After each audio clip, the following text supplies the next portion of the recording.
அதிகமா யூடியூப் சார்பில் இந்த மலர் மாலையை அணிவிக்க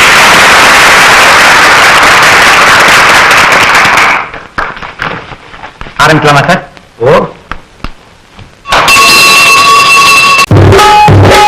நம்ம வாழ வைக்கும் சாமியக்கா வாயார பாடுங்கடி. நலன் சொன்ன மாதிரி தர்மத்தின் வாழ்வதனை சூதுக்கவும் ஒரு படம் பண்ணிட்டு கிட்டத்தட்ட 10 வருஷத்துக்கு அப்புறமா மறுபடியும் தர்மமே வெல்லும்னு ஒரு படம் பண்ணியிருக்காரு. அந்த நல்லதை மறுபடியும் கொண்டு வந்து சேர்த்ததுக்கு உங்களுக்கு ரொம்ப ரொம்ப நன்றி. நலன், இவ்வளவு நாள் காய போட்டது பெரிய தப்பு. அவங்க எல்லாரும் வெயிட் பண்ணிட்டு இருக்காங்க இந்த படத்துக்காக. ரொம்ப ரொம்ப சுவாரஸ்யமா இருந்துச்சு. சுதுக்கவும் பண்ணிட்டு அவர் கூட படம் பண்ண போறோங்கிறப்ப ஜாலியா ஒரு படம், இந்த குழந்தைகளை கடத்தலாம், இல்ல அரசியல்வாதிகளை கடத்தலாம், அப்படி ஏதாவது ஜாலியா ஒரு கதை சொல்லுவாருன்னு பார்த்தா அவர் வாத்தியார்னு ஒரு கதையை கொண்டு வந்து கொடுத்துட்டாரு. மறுபடியும் பெரிய சவால். உண்மையா அந்த கதையை கேட்டுட்டு நலன் கூட ஒர்க் பண்ணணும்னு அவ்வளவு ஆசையா இருக்கு. ஆனா இந்த கேரக்டர் நம்மளால செய்ய முடியுமா? நம்ம மெமிக்ரி ஆர்டிஸ்ட் எல்லாம் கிடையாது, நமக்கு இது வருமான நைட்லாம் எனக்கு தூக்கமே வரல. ஏன்னா இந்த படம் கத்தி மேல் நடக்கிற மாதிரி, ஒண்ணு ஜெயிக்கனா இல்லாட்டி நம்மளை போட்டு காலி பண்ணிடுவாங்க இந்த படத்துல. அப்படி ஒரு ரிஸ்கான ஒரு சப்ஜெக்ட் ஒரு ஆக்டருக்கு. ஆனா படமா ஜாலியான படம், என்டர்டெய்னிங்கான ஃபிலிம். அவர் சொன்ன மாதிரி இது ஒரு 80s 90s தமிழ் சினிமாக்குன்னு ஒரு அடையாளம் இருக்கு. நம்ம எல்லாமே நம்ம ரூட்ஸை போய் தேடிட்டு இருக்கோம் இல்லையா? அப்படி தமிழ் சினிமாவுக்கு ஒரு அடையாளமா இருக்கிற மசாலா படங்களுக்கு ஒரு ட்ரிபியூட்டா அந்த படம் இருக்கணும் அப்படிங்கிறது அவருடைய எண்ணம். ஸோ ஒரு ஃபுல் அண்ட் ஃபுல் என்டர்டெய்னர். ஒரு பக்கம் வாத்தியாருங்கிற கேரக்டருக்கு, அந்த கேரக்டருக்குள்ள இப்போ போலான்னு முடிவு பண்ணியாச்சு. உள்ள போனா அவர் ஒரு பெரிய கடல். புரட்சி தலைவர், மக்கள் திலகம், பொன்மன செம்மல்னு அவர் மக்கள் அவருக்கு வச்சிருக்கிற பேர் அவ்வளோ பெரிய பேர். அவரை பத்தி பேசினாலே புல்லரிக்குது எனக்கு. ஏன்னா அவரை பத்தி தெரிஞ்சுக்க ஆரம்பிச்சு இந்த படத்துக்குள்ள போனதுக்கு அப்புறம் தான். Love you boys, love you. இன்னைக்கும் love you guys, love you மக்களே. இன்னைக்கும் நீங்க வந்து ஒவ்வொரு வீட்டுக்கு போனீங்கன்னா அவரோட புகைப்படத்தை பார்க்க முடியும்.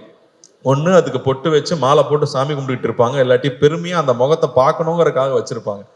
அப்படி ஒரு பெரிய ஐகான். அவர் வெறும் 60s 90s 70s 80sல இருந்த ஒரு நடிகர் இல்லை, அவர் ஒரு எமோஷன், அவர் ஒரு தனி சகாப்தம். அவர் மாதிரி யாருமே சொல்ல முடியாது. அவர் வாழ்க்கையில சந்திக்காத கஷ்டம் கிடையாது. ஆனா அவர் மாதிரி மக்கள் நேயம், அவர் மாதிரி ஒரு தாராள குணம் அப்படி யாருமே நம்ம சொல்லிடவே முடியாது. அவர் சாதாரண ஆள் கிடையாது. அவர் வந்து தமிழ் சினிமாவை மாத்திருக்காரு, தமிழ்நாட்டு அரசியலை மாத்திருக்காரு, எத்தனையோ பேர் வாழ்க்கையை மாத்திருக்காரு. அவர் ரசிகர்களுக்கு நல்லதே சொல்லி, இன்னைக்கு நல்லது சொன்னா கிரிஞ்சுன்னு சொல்லும் போது நான் நல்லது தான் சொல்லுவேன், என் ரசிகனும் என்ன மாதிரி தான் இருக்கணும், நல்லதை மட்டுமே சொல்லி கொடுத்து தன் ரசிகனும் என்ன மாதிரியே இருக்கணும்னு பண்ணியிருக்காரு. அவரோட ரசிகர்கள் தண்ணி அடிக்க மாட்டாங்க, தம் அடிக்க மாட்டாங்க. எப்படி அவ்வளோ இன்ஃப்ளூயன்ஷியலா அவர் இருந்திருக்க முடியும் அவங்கிறது ரொம்ப ரொம்ப ஆச்சரியமா இருக்கு. அவர் பாடல்கள் மூலமா அவ்வளோ விஷயங்களை சொல்லிட்டு போயிருக்காரு. இன்னைக்கு வந்து நியாயம் தர்மம் இல்லாட்டி வந்து தன்னம்பிக்கை வேணும்னா இன்னைக்கும் அவர் பாடல்கள் தான் நமக்கு உதாரணமா இருந்துட்டு இருக்கு. அவர் பாட்டை பாடினாலே வைரல் ட்ரெண்டு தான். அப்படி ஒருத்தர் அவர் நம்ம பண்ண போறோங்கிறது ரொம்ப ரொம்ப பயமா இருந்துச்சு.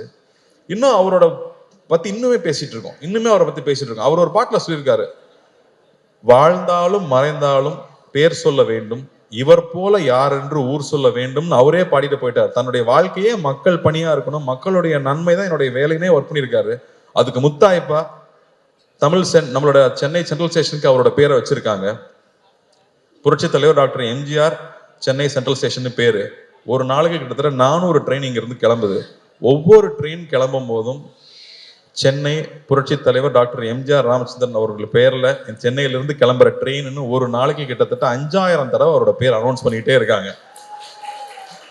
அப்படி வாழ்றதுன்னா அப்படி எப்பேற்பட்ட வாழ்க்கையா இருக்கும், அவர் எப்பேற்பட்ட மனிதரா இருக்கும். அவரை நம்ம இங்க கொண்டு வந்து சேர்க்கணுங்கிறது சாதாரண விஷயம் இல்லை. ஸோ தொடர்ந்து அவர் படங்களையே பார்க்கறது.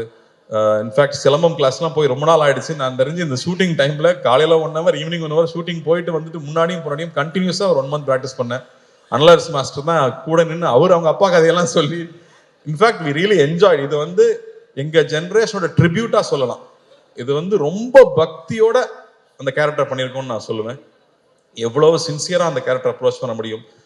இந்த படம் பார்க்கும்போது அவருக்கும் அவருடைய ரத்தத்தின் ரத்தமான ரசிகர்களுக்கும் என்ன உறவு இருந்துச்சு அப்படின்னு நீங்க கொஞ்சம் புரிஞ்சுட்டீங்கனாலே நாங்க பெரிய சக்சஸ் நம்புவேன். இதுல அவ்வளோ என்டர்டெயின்மெண்ட் இருக்கு, அவ்வளோ ஜாலி இருக்கு. அதை தாண்டி அந்த அற்புதமான ஒரு ரசிகனுக்கும் அவனுடைய ஒரு தலைவனுக்கும் இருக்கிற உறவு இருக்குல்ல, அன்கண்டிஷனல் உறவு இல்லை. நீங்க எங்களுக்கு கொடுக்குற அன்பு வந்து அன்கண்டிஷனல் அன்பு. எதுவுமே எதிர்பார்க்கல, நான் உன்னை பார்த்தா போதும், நான் உன்னை பத்தி பேசினா போதும்னு நீங்க இருக்கீங்கல்ல, அதுக்கு நான் எவ்வளவு கோடி கொடுத்துட முடியும், அந்த அன்புக்கு எவ்வளவு கோடி கொடுத்துட முடியும். இது வந்து ரசிகர்களுக்கு நான் பண்ற ஒரு விஷயமா. உங்களோட அன்பு, உங்க முகத்தை பார்த்து நீங்க கொடுக்குற அன்பு இருக்கு இல்லையா, அந்த அன்புக்கு பரிகாரமா நான் இந்த படத்துல நடிச்சேன்னு நான் சொல்லலாம். ஏன்னா இவர் ரசிகனுக்கும் அவனுடைய தலைவனுக்கும் இருக்கிற அந்த உறவு தான் இந்த படத்துடைய கோர் எமோஷன் நான் சொல்லுவேன். லவ் யூ தம்பி, லவ் யூடா, லவ் யூ ஆல்வேஸ்டா. ஸோ இந்த படம் ஒரு புது அனுபவம். இந்த படத்துக்குள்ள போனதுக்கு அப்புறம் வந்து முக்கியமா நான் ஜார்ஜோடைய ஒர்க்கும் சந்தோஷ் நாராயணோட ஒர்க்கும் கிரண்ஸோட ஒர்க்கும் சொல்லுவேன். ஏன்னா இது வேற ஒரு வேர்ல்டு, ஒரு பேரலல் வேர்ல்டு நலன் கிரியேட் பண்ணி இருக்கிறது. ஏன்னா வந்து எல்லாம் 90s கிட்ஸ் தான் சொல்லுவாங்க, டே நலன் யாருன்னு உங்களுக்கு தெரியாதுடா, இந்த படம் வரணும்டா அப்பதான்டா தெரியும்னு 90s கிட்ஸ் கதறதை நான் பாக்குறேன். ஸோ மறுபடியும் நமக்கு ஒரு ஓஜி மறுபடியும் ரொம்ப நாளுக்கு அப்புறம் திரும்ப பார்க்க போறோம். எப்படி எம்ஜிஆர் சார் ஒரு ஓஜியோ அந்த மாதிரி திரும்ப ஒரு டார்க் காமெடியோட ஓஜியை மறுபடியும் இதில் கொண்டு வந்திருக்கோம். ஸோ ஐம் சோ ஹாப்பி நலன் கூட ஒர்க் பண்றது. நான் வந்து நலன் மாதிரி டைரக்டர் வந்து நான் அடிக்கடி யோசிப்பேன், தெலுங்குல பெரிய படங்கள் பண்றாங்க, மலையாளத்துல வித்தியாசமான படம் பண்றாங்க, தமிழுக்கு என்ன அடையாளம் இருக்கு, நம்ம வித்தியாசமா என்ன பண்றோம்? ஏன்னா இங்க வந்து ரொம்ப பயந்துட்டே இருந்தோம்னா யூஸ்வலான ஃபில்மே பண்ணிட்டு இருந்தா பிரயோஜனம் இல்லை, புது விஷயங்கள் பண்ண முடியாது. அப்போ இந்த மாதிரி டைரக்டர்ஸ் ரொம்ப ரொம்ப முக்கியம்னு நான் நினைக்கிறேன். அவங்க தொடர்ந்து படம் பண்றது முக்கியம்னு நினைக்கிறேன். ஸோ அந்த வகையில நலன் மறுபடியும் இந்த படம் பண்ணது, அதுவும் இந்த மாதிரி ஒரு டஃப்பான சப்ஜெக்ட் எடுத்துட்டு அதை இவ்வளவு ஜாலியா டெலிவர் பண்ணது ஐ அம் சோ ப்ரௌட் நலன். இந்த மாதிரி பேரியர் பிரேக் பண்ணலாம், புது விஷயங்கள் ட்ரை பண்ணவே விட மாட்டாங்க நம்மள. ஸோ அந்த வகையில் ஐ அம் சோ ஹாப்பி. அண்ட் இந்த படத்துல வந்து வாத்தியாரா இருக்கணும்னு எல்லாம் சொல்லிட்டாங்க, ஆனா அதுக்கான மேக்கப் போடும்போது அவ்வளோ பயமா இருக்கும், பயந்தே நடிச்சிருக்கேன். பூர்ணிமா தேங்க்யூ. ஐ திங்க் ஒவ்வொரு காஸ்டியூமும் ஒரு 10-15 தடவை கரெக்ட் பண்ணியிருப்போம். பொறுமையா ஒவ்வொன்றும் பர்ஃபெக்ஷன் வர வரைக்கும் பண்ணி கொடுத்துட்டே இருப்பாங்க. அதே மாதிரி செரீனா ஆகட்டும், என்னோட மேக்கப் மேன் முருகன் ஆகட்டும், அந்த அந்த மீசை வரையறதுல இருந்து அந்த அந்த உருவம் வேஷம் போட்டு வந்து அவரா நிற்கும் போது அவர் எப்படி இருந்திருப்பாருன்னு யோசிச்சோம்னா நமக்கு தலையெல்லாம் சுத்திரும். அவரை பத்தி கேள்விப்பட்ட கதைகள், அவ்வளவு கதைகள் வந்துட்டே இருக்கு. இன்னும் நல்லா அழகா சொல்லிட்டு இருந்தாப்ல. ஒருத்தர் பத்தி விசாரிச்சோம்னா ஒரு 10 கதை சொல்லுவாங்க சார், அவரை பத்தி மட்டும் விசாரிச்சா எங்க போனாலும் கதையா வந்துட்டு இருக்கு. அவர் மக்களுக்கு போய் செஞ்ச விஷயங்கள், மக்களை போய் தொட்ட விஷயங்கள் 1-2 சொல்ல முடியாது, அவ்வளவு இருக்கு. ஒரு உதாரணம் சொல்றேன், அவருடைய கான்வாய் போயிட்டே இருக்குமா ராதாகிருஷ்ணன் ரோட்ல. அப்ப வந்து கால் இல்லாத ஒருத்தர் அங்க வந்து டெய்லி நின்று காலில் பாப்பாராம் கார் போகும்போது. எப்ப டெய்லி காலில் வந்து நிக்கிறியா, எதுக்குப்பா இங்க நிக்கிறான்னு கேட்டதுக்கு அவருன்னு உன்னை பார்க்கவா போறாரு, வண்டி வேகமா போகுதுன்னு சொன்னதுக்கு அவர் சொன்னாராம், கோயிலுக்கு நம்ம போறோம், சாமி நம்மளை பார்க்கணும், நான் போறோம், நாம தானே சாமியை பார்க்க போறோம், நான் தான் அவரை பார்க்க வந்தேன்னு சொன்னாராம். இப்படியே போயிட்டு இருந்த கார் ஒரு நாள் நின்றுருக்கு, அவரே இறங்கி வந்திருக்காரு, கையில எவ்வளவு பணம் தெரியாது எடுத்து கொடுத்துருக்காரு, கடை வச்சு பொழைச்சிக்க, பீடி சிகரெட் விற்க கூடாதுன்னு சொல்லியிருக்காராம். ஸோ இப்படி அவர்கிட்ட அவரை பார்த்தா இன்சிடென்ட்ஸ் வந்துட்டே இருக்கு. ஸோ அவரோட கோடான கூட ரசிகர்கள் எல்லாரும் இருக்காங்க. அவங்க எல்லாரும் நிச்சயமா நாங்க திருப்திப்படுத்துவோம் நம்புறேன். சத்யராஜ் மாமாவும் இங்க இருக்காரு, நான் பயந்தே தான் நடிச்சிருக்கேன்னு சொல்லுவேன். அவர்கிட்ட கேட்டுக்கிட்டே இருப்பேன், வாகேஸ்வர சார்கிட்ட கேட்டுட்டே இருப்பேன், ராஜ்கிரண் சார் கிட்ட கேட்டுட்டே இருப்பேன். ஸோ ரொம்ப சந்தோஷமா இருக்கு இந்த படம் இப்போ வெளியே வருதுங்கிறது. சத்யராஜ் மாமா மறுபடியும் ஒரு மொட்டை பாஸ் வில்லனா நடிச்சிருக்கிறது ஒரு ஸ்பெஷல் எலிமெண்ட்னு சொல்லலாம் இந்த படத்துல. ராஜ்கிரண் சார் வந்து ஒரு கம்ப்ளீட் டிவோட்டட் எம்ஜிஆர் அவர்களுடைய ஃபேனா நடிச்சிருக்காரு, இந்த தாத்தாவா நடிச்சிருக்காரு இந்த படத்துல. ஆனந்த்ராஜ் சார் ஒரு பயங்கர ஸ்பெஷல் பிந்தாஸ் கேரக்டர் அவரு. சுந்தர் சார், ஜார்ஜோட ஒர்க் எக்ஸலண்டா இருக்கு. சனாவோட ஸ்கோர்ஸ் கொஞ்சம் கொஞ்சமா நான் பார்த்துட்டே இருக்கேன். டெஃபினட்டா வந்து ஒரு எபிக் சூப்பர். சனா சொன்ன மாதிரி நமக்கு சூப்பர் ஹீரோவா வந்து சினிமாவில் வந்தது எம்ஜிஆர் அவர்கள் தான். அவர் நம்மளுடைய உடல் பொருள் ஆவியில கலந்தவரா இருக்காங்க, நமக்கு முன்னாடி நம்ம பார்த்த ஐகான்ஸ் எல்லாருமே. ஸோ அவரு நம்ம சூப்பர் ஹீரோ எடுத்துட்டா நானும் இந்த படத்தை ஒரு சூப்பர் ஹீரோ ஃபில்மாவே பாக்குறேன்னு சொல்லலாம். ஆனா நம்ம ஊர் மசாலா, நம்ம ஊர் ஸ்டைல்ல ஒரு படமா அது வந்திருக்கு. எல்லாருக்கூடையும் ஒர்க் பண்ணது ரொம்ப சந்தோஷம். இது ரொம்ப வருத்திக்கிட்டு நிறைய எஃபர்ட் போட்டு பண்ண படம். ஸோ நிச்சயம் இந்த படம் வெற்றி அடையணும். ஞானவேலுக்கு வந்து மிரக்கல் தான் இந்த படம் வந்து இப்போ வந்து இறங்கி இருக்கிறது. அது புரட்சி தலைவரோட ஆசீர்வாதத்தோட இந்த படம் நல்லபடியா வந்து ரிலீஸ் ஆகணும். உங்க எல்லாருக்கும் ஒரு பெரிய அன்பு, பெரிய நன்றி இங்க வந்து இதை கலந்துக்கிட்டு வாழ்த்துனதுக்கு.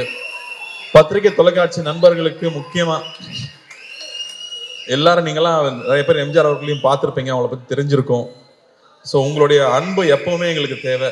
உங்களோட அன்பு நீங்க எப்பவுமே என்னை கைட் பண்ணியிருக்கீங்க, எப்பவுமே சரியான படங்கள் பண்ணும்போது பாராட்டி இருக்கீங்க. உங்களுக்கு ரொம்ப ரொம்ப நன்றி. இந்த படத்தை நீங்க சப்போர்ட் பண்ணணும். இந்த சப்போர்ட் ரொம்ப முக்கியம். ஏன்னா இந்த மாதிரியான அட்டம்ஸ் பண்ணும்போது நீங்க கொடுக்குற சப்போர்ட் தான் இந்த மாதிரி படங்கள் மறுபடியும் வந்துகிட்டே இருக்கும். ஸோ ரொம்ப ரொம்ப நன்றி. Thank you. Love you guys. Love you. Thank you.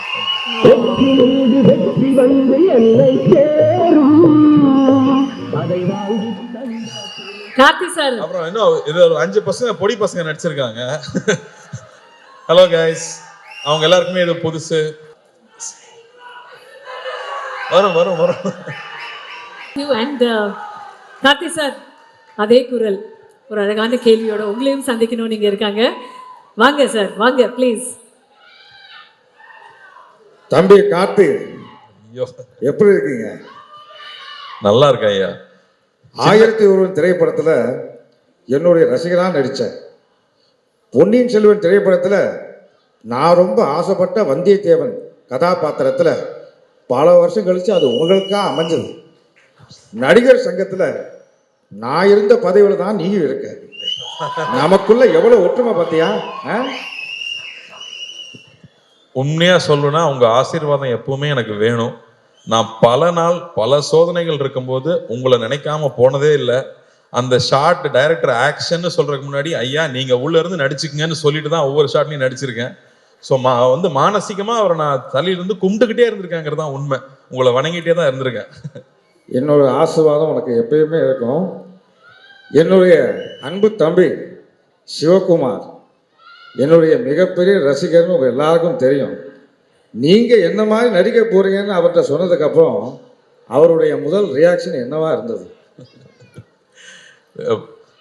வாத்தியார்னு ஏன் சொல்றாங்கன்னா, எத்தனை சூப்பர் ஸ்டார் வந்தாலும் எல்லாத்துக்கும் பாதை போட்டு கொடுத்தது அவர் தான் வாத்தியார். அதனால அது பண்றப்ப ரொம்ப கேர்ஃபுல்லா இருக்கணும் அப்படின்னு சொன்னது. அண்ட் அதுக்கு எவ்வளவு மெனக்கெட்டுக்கணுங்கிறது. அப்பா கூட அவர் நடிச்சிருக்காரு. அப்ப வந்து சில ஆக்டர்ஸ் இருப்பாங்க, அவங்களுக்கு வந்து அடிக்கிற மாதிரி நடிக்கிற சீன் இருந்ததுன்னா அடிச்சிருவாங்களாம், அப்பதான் ரியலா இருக்கும்னு. அப்ப அப்பாவும் போய் அவர்கிட்ட சொல்லியிருக்காரு, இந்த மாதிரி ஆனா நீங்க அடிச்சிருங்கண்ணே, நீ நடிகன் தானே, நான் அடிக்கிற மாதிரி நடிக்கிறேன், நீ அடி வாங்கின மாதிரி நடின்னு சொல்லுவாராம். ஸோ அவ்வளோ கேர்ஃபுல்லா பார்த்துக்கு வரான் ஒவ்வொரு ஆர்டிஸ்டையும். இன்னைக்கு இருக்கிற ஸ்டண்ட் யூனியன் ஆகட்டும், இன்னைக்கு இருக்கிற நடிகர் சங்கம் ஆகட்டும், எத்தனையோ சின்ன சின்ன யூனியன் ஆரம்பிச்சது அவர் தான். ஏன்னா எப்பவுமே அடுத்தவங்க நல்லா இருக்கணும்னு சொல்லி ஒவ்வொரு திட்டத்தையும் பிளான் பண்ணது அவராக தான் இருக்காரு. எல்லாத்துக்கும் முன்னோடியா அவராக தான் இருந்திருக்காருங்கிறது ரொம்ப ரொம்ப பெருமையான விஷயம் நமக்கு. அதனாலதான் அவர் என்னைக்குமே என்றும் மார்க்கண்டேனாவே இருக்கார். வாழ்த்துக்கள். நன்றிங்க. அப்புறம் காத்து வாவாதியாரேன்னு சொன்ன உடனேயும் கூப்பிட்ட குரலுக்கு முதலாளா நான் வந்து நிற்பேன். நீயும் அப்படிதான் நினைக்கிறேன், அப்படிதானே? அவரை பார்த்து கத்துக்கிட்டாதவங்களே யாருமே இருக்க முடியாது. யார் என்ன கேட்டாலும் இல்லைன்னு சொல்றதே இல்லை. அது 2-3 வகை சொல்லுவாங்களாம். இருந்தா கொடுக்கறது, இருக்கிறதுல கொஞ்சம் கொடுக்கறது, இருக்கிறதையே கொடுக்கறதுன்னு. இவர் இருக்கிறதையே கொடுக்குற ரகம்.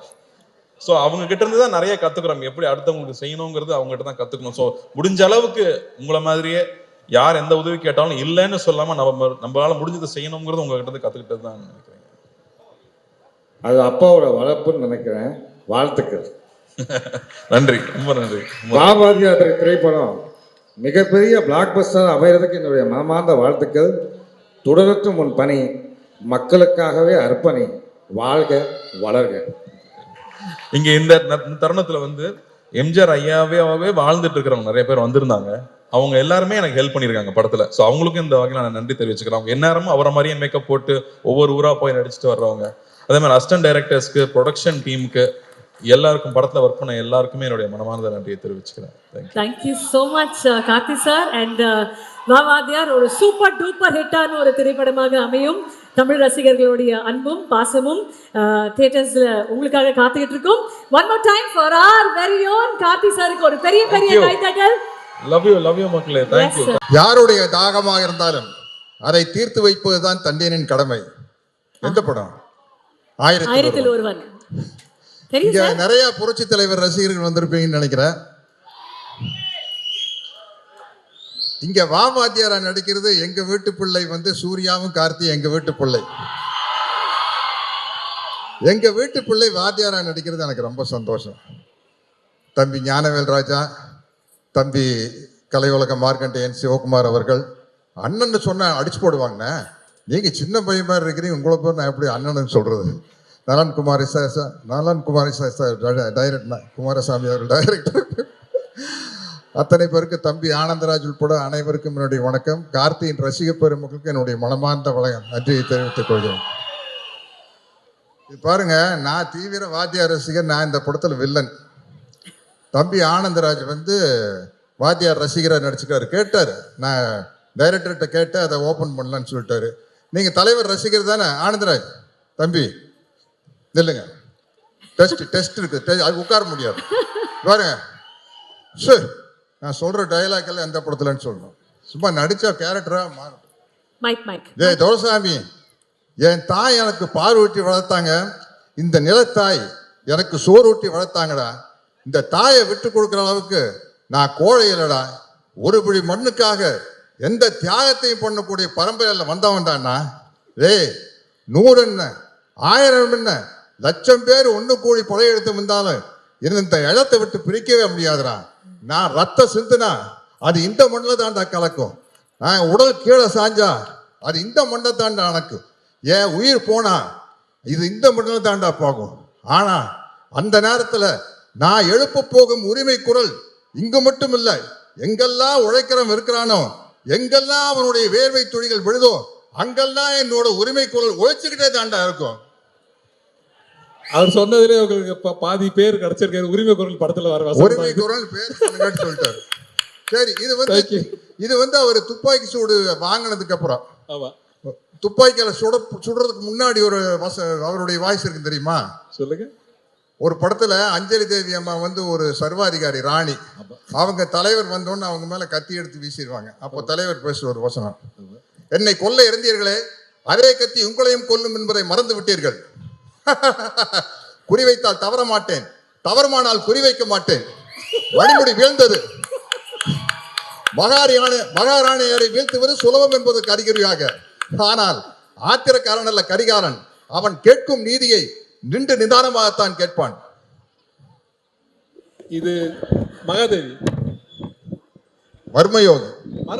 வாய்க்கு வந்ததெல்லாம் அடிக்கூடாது. சரி, படிச்சிருக்கேன். சரி, இதை சொல்லுங்க.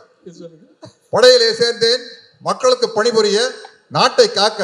சேர்ந்த பின்பு அறிந்தேன் ஆற்ற வேண்டிய படை மக்களை ஆள வைத்தது, வாழ வைக்க வேண்டிய படை மக்களை மாள வைத்தது என்று. உங்கள் ஆட்சியின் கொடுமைகள் அனைத்தையும் கண்டேன். ஆதரவற்று மக்கள் துடிப்பதையும் பார்த்தேன். மக்கள் அழுத கண்டீர் ஆரண பெருகும். சண்டை வேண்டாம், உணவு வேண்டும், வாழ்வு வேண்டும் என்று அலறுவார்கள். அவர்களை அடிக்கச் சொல்லுவார் தளபதி. அணைக்கத்தாவும் மனசாட்சி. உள்ளம் துடித்தது, உதிரம் கொதித்தது. ஏன் இப்படி? எதற்காக? நடக்கலாமா? சரிதானா? இவைகளை எனக்குள் நானே கேட்டுக்கொண்டேன். ஒரே ஒரு முடிவுக்குத்தான் வந்தேன். மக்களிலே ஒருவன் தலைவனாகும் வரையில் மன்னராட்சியின் அக்கிரமங்களுக்கு முடிவே இருக்காது என்பதை அறிந்தேன். படையிலிருந்து விலகினேன்.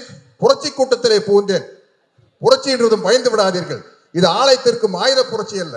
அதில் எங்களுக்கு நம்பிக்கையும் இல்லை. ஆனால் நாங்கள் தீயிடுவோம், தீமைக்கு கொள்ளையடிப்போம், மக்கள் உள்ளங்களை குவித்து வைத்து அனுபவிப்போம். அறிவு பொருட்களை கத்து இல்லாத ரத்தம் சிந்தாத அறிவு புரட்சி அது. என்ன நாடோடி மன்னன். என்னை நம்பாமல் கெட்டவர்கள் நிறைய உண்டு, நம்பி கெட்டவர்கள் இன்றுவரை இல்லை. அது நாடோடி மன்னன். சரி, மனோகர் சார் கேட்பார் வாத்தியார் பார்த்து, நிலைத்து நிற்கும் என் அதிகாரத்தின் ஆழம் புரியவில்லை உனக்கு. உங்கள் அதிகாரம் என்ன சிலப்பதிகாரமா? என்றென்றும் நிலைத்திருப்பதற்கு. அது வந்து 1001 படத்தை சோசியல் டயலாக். வீட்டுக்குறையில ஒட்டடை படிக்கணும்னு யாருமே ஆசைப்படுறதில்ல, அது தானா படியுது. வாழ்க்கையில வர துன்பங்களும் அப்படித்தான். அதை நாம தான் நம்ம மன உறுதியால போகணும். இது இதுல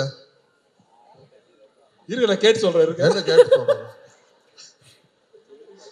இல்ல சந்திரோதயம் ஓகே, பரவாயில்ல, பொழைச்சு போங்க, விட்டுரு. நல்ல பேரை வாங்க வேண்டும் பிள்ளைகளே. Guys, I think for one moment Sathyaraj சாருக்காக ஒரு மிகப்பெரிய கைத்தட்டல் கொடுத்துடலாம். This is iconic sir.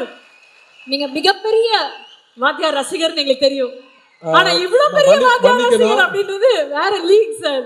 மன்னிக்கணும், நான் வந்து எம்ஜிஆர் ரசிகர் அவருன்னு சொல்லிட்டேன். அவர்கிட்ட இருந்து கர்லா கட்டைய வந்து வாங்கினவர் இவர் தான். ஆனா இந்த கர்லா கட்டையை கொடுத்தது என்கிட்ட தான். அவர் வந்து எப்படி ஒருத்தர் துப்பாக்கி கொடுத்துட்டு போனாரோ அதே போல இவர் கர்லா கட்டையை எடுத்து கொடுத்திருக்காரு. சார் அது இப்ப அவுட் ஆஃப் போர்ஷன் சார். அது கர்லா கட்டை வாங்கின கதை. நான் வாத்தியார் போக்க தோட்டத்துக்கு போனோன்னே உங்களுக்கு என்ன வேணும் அப்படின்னு கேட்டார். அண்ணா ஒன்றும் வேண்டாண்ணே, எப்போ வேணாலும் உங்களை வரேன், பார்க்குறேன், போகிறேன், அது போதும்ண்ணே. இல்லை ஏதாச்சும் கேளுங்க அப்படின்னாரு. அண்ணா நீங்கள் எக்ஸசைஸ் பண்ணுற ஒரு தம்பிள்ஸ் இருந்தால் கொடுங்க, நல்லா பெருசாக கேளுங்க அப்படின்னு. ஐயோ பெருசாக நீங்கள் எனக்கு ஏதாச்சும் பண்ணாலும் அதை வச்சு எனக்கு என்ன பண்ணுறது தெரியாது, ஒரு தம்பிள்ஸை கொடுங்கண்ணே போதுன்னு வாங்கிட்டு கேட்டால் ஒரு கரலாக்கட்டை கொண்டு வந்து கொடுத்தாரு. அதை தூக்கிட்டு வந்துட்டேன். என்ன வெயிட் தெரியுமா? பட்டிக்காட்டு பூனையால சுற்றி இருப்பாரு.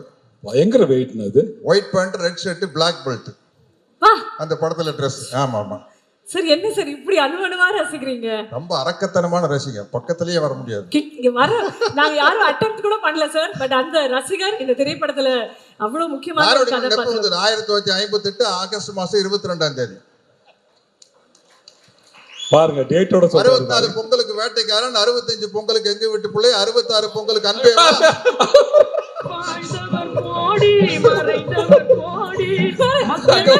தெரியல சார், சத்தியமா தெரியல சார். எல்லா சார்பா தான் சார் சொல்றேன், இது வேற லீக் சார், இது மாதிரி வரவே முடியாது. எல்லா படத்து வசனம் தெரியும், மத்தவங்க எல்லாம் பேசணுங்கிறதுக்காக விட்டு வச்சுட்டு போறேன்.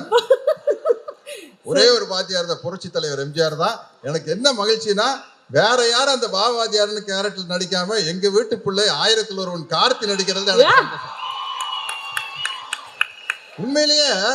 உண்மையிலே சொல்றேனுங்க, ஏதோ கார்த்தியா இருந்தங்காட்டி நாங்கெல்லாம் விட்டு போனா போதும் 1001 அப்படிங்கிற டைட்டிலுக்கு. வேற யாராச்சும் எடுத்திருந்தாங்கன்னா குப்பு குப்பு குப்பு குப்புன்னு எரிஞ்சிருக்கு. இது நம்ம ஆளா போனங்காட்டி சரிப்பா நம்ம கார்த்தி தான்ப்பா 1001 நடிச்சுட்டு போட்டுப்பா அப்படின்னு விட்டா. பரவாயில்ல, நிறைய இடத்துல பாஸ் ஆயிட்டீங்க. ஆமா, ஒரு லவ் சீன் டைலாக் சொன்னா தெரியுமா? வேண்டாம், இல்ல நல்ல சீனு. நமக்கு ரொம்ப தூரம் வேண்டாம். 1001 புரட்சி தலைவர் எம்ஜிஆரும் புரட்சி தலைவர் ஜெயலலிதா அவர்களும் பக்கத்துல உட்கார்ந்து இருப்பாங்க. 2 பேருக்கு ஒருத்தர் மேல ஒருத்தருக்கு பிரியம் இருக்கும். பட் ஒரு லேடிஸ்க்கு ஒரு வெக்கம் இருக்கும்ல, கட்டி பிடிக்கலாம்னு ஆசை இருந்தாலும் வெக்கத்தோடு இருப்பாங்க. அப்ப அந்த அலை அடிச்சு போட் ஆடணும்னா ஜெயலலிதா மேடம் வந்து வாத்தியார் மேல விழுந்துருப்பாங்க. விழுந்தோன்னா பொல்லாத அலை அப்படிம்பாங்க. வாத்தியார் நம்மை புரிந்து கொண்ட அலை. அது வந்து திருமணம் ஆன பிறகு உள்ள பேசுற வசனம் அது. கப்பலுக்கு அடியில. ஓகே, மற்றவங்க எல்லாம் பேசணும். இத்துடன் எனது இல்ல ஐயா, வாத்தியார் மேல இவ்வளவு பிரியம் வச்சிருக்கீங்க நீங்க. இங்க ஒரு சில கேள்விகள் அவரும் கேட்கணும்னு ஆசைப்படுறேன். வாங்க கண்ணு வாங்க. அங்க வரணுமா? சார் நீ கண்ணு, அந்த கண்ணு இல்ல சார். சரி. தம்பி சத்யராஜ், எப்படி இருக்கீங்க? அண்ணா நல்லா இருக்குண்ணே, ரொம்ப நல்லா இருக்குண்ணே. உங்க ரசிகருங்க நல்லா தாங்கண்ணா இருப்பாங்க. ரொம்ப மகிழ்ச்சி. இந்த படத்துல தம்பி கார்த்தி என்ன மாதிரியே நடிச்சிருக்காரு. அதை பத்தி நீங்க தான் சொல்லணும். ஏன்னா நீங்க தான் என்னோட ரத்தத்தின் ரத்தம். சொல்லுங்க அண்ணா.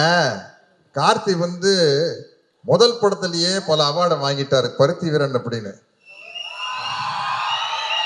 தொடர்ந்துன்னு அண்ணா வாத்தியார் அண்ணா தொடர்ந்து 5 படம் கண்டினியூஸா ஹிட் கொடுத்த முதல் ஹீரோ கார்த்தி தானே. அந்த சந்தோஷம் இருக்குண்ணே. இல்லாட்டின்னா உங்க கேரக்டர் எடுத்து நடிச்சு பண்றதுக்கு வந்து ஒரு பெரிய தைரியமான, எங்களை மாதிரி உங்களுடைய வெறித்தனமான ரசிகர்கள்லாம் கோச்சுக்கும் இல்லையா. பட் கார்த்தி வந்து ரொம்ப ஹோம்ஒர்க் பண்ணி எங்கிட்ட நிறைய டவுட் கேட்டிருக்காரு. பஞ்சு டைலாக் எல்லாம் சொல்லி கொடுத்துருக்கிறேண்ணே. கண்டிப்பா உங்க பேரை தம்பி கார்த்தி அருமையா காப்பாற்றுவார். அதனாலதான் அவர் 1001. அண்ணா வாழ்க்கைக்கு ஒரே ஒரு தத்துவம், நீங்க சொன்ன டைலாக் போதுண்ணே. நான் என் பிறந்தேன்ல மேஜர் சுந்தரராஜ் உங்களை பார்த்து கேட்பாரு, உங்க கொள்கை தான் என்ன அப்படின்ட்டு.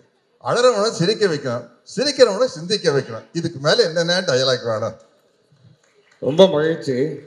அதாவது நீங்க என்னோட மிகப்பெரிய ரசிகர்னு எல்லாருக்கும் தெரியும், மக்களுக்கும் தெரியும்.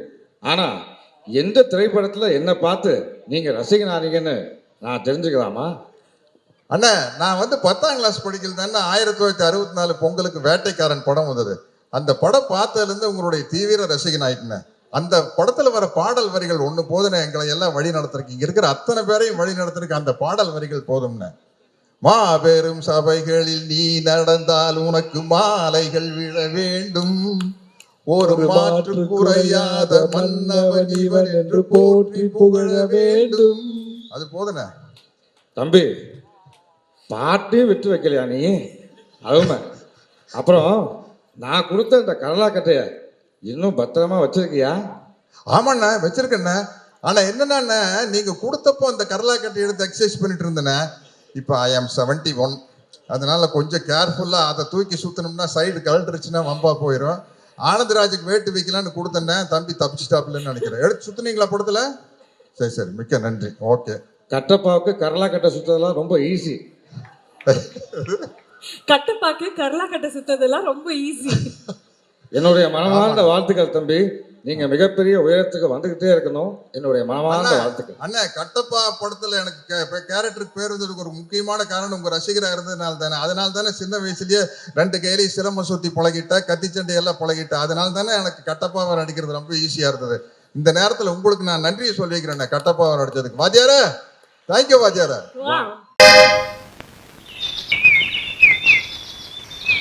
இப்படியே எவ்வளவு நேரம் பார்த்தாலும் சலிப்பே தட்டாது. ஆஹா, ஆயுள் பூராவும் பார்த்துக்கிட்டே இருக்கலாம் தோணும். பார்த்துக்கிட்டே இருந்தா மட்டும் பலன் கிடைச்சிருமா? அப்படின்னா என்ன செய்தா கிடைக்கும்?